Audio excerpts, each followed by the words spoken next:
Welcome to Poets from the Neighborhood. I'm Sandy Coomer. And I'm Sally Lee.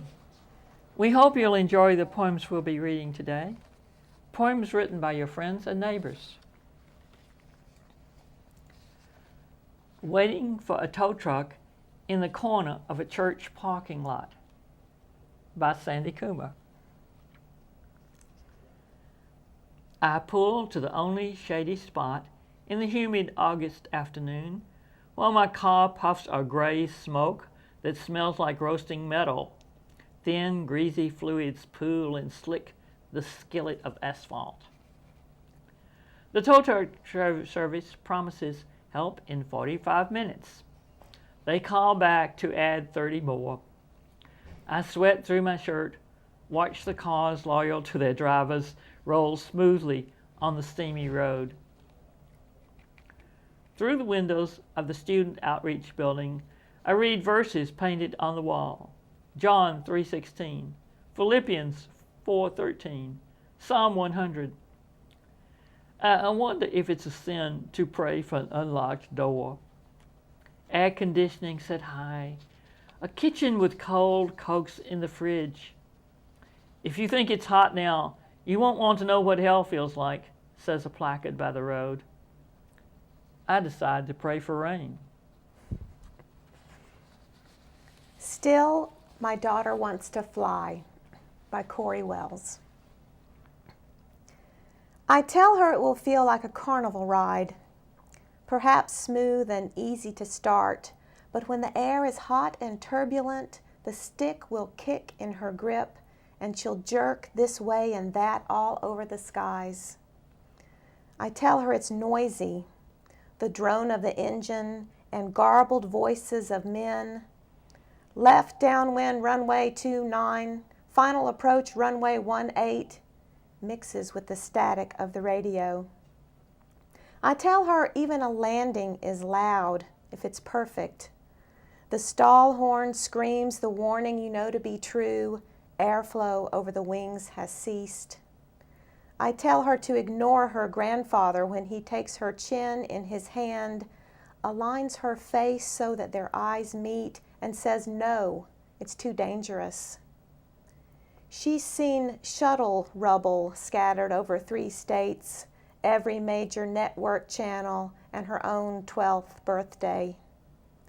She's seen my logbook, 60 hours of sky blue dream grounded by a storm of priorities. I tell her the responsibility measures heavier than any takeoff weight limit. I tell her about the pilot's checklist and make her promise she'll never skip a thing.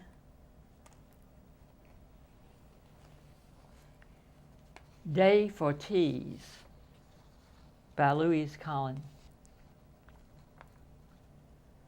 This is a day for tea.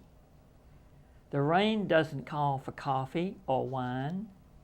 Wine needs 2 hands held close, lips that touch often or smile in silent moments that say, I love you, and I dream of pillow talk.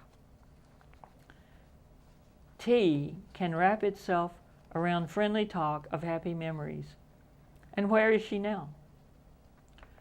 But when the rain shakes petals off the flowers beside the driveway, then sheens in lonely drops across the window and the silent door, tea is a companion for one.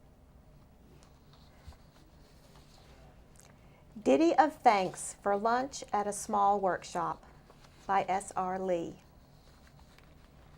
2 kinds of soup, 2 kinds of bread, 2 kinds of dessert, it'll go to my head, 2 kinds of drinks, water and cider, 2 kinds of friends to sit down beside her, 2 kinds of cooks, 2 take on dishwashing, all of us standing and watching them sloshing. Thanks for the soups, thanks for the breads, thanks for the good things with which we were fed. For Haiku by Carroll Moth. In autumn, you must leave If I stop leaves from changing, will you stay with me? Autumn returns, and I remember children running through rustling leaves. Autumn leaves rustling. Suddenly the doe appears, then wide-eyed small twins. The doe drinks from pond. One fawn prances, one freezes.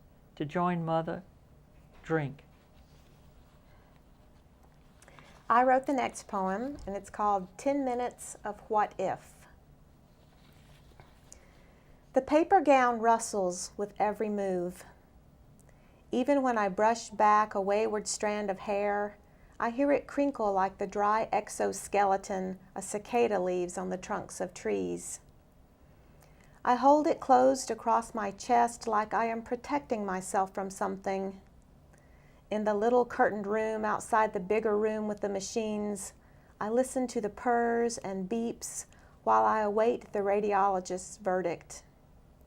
I am not afraid exactly. I am chilled with a cold that constricts in the unknown.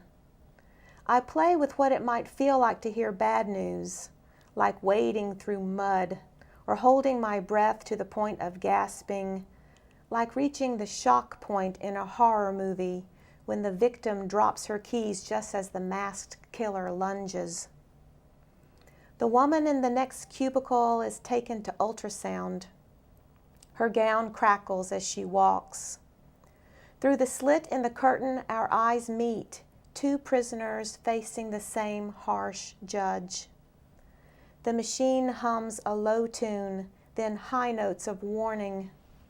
The cold moves like a living shade when the nurse calls my name. She writes my future on the chart before she hands me my clothes.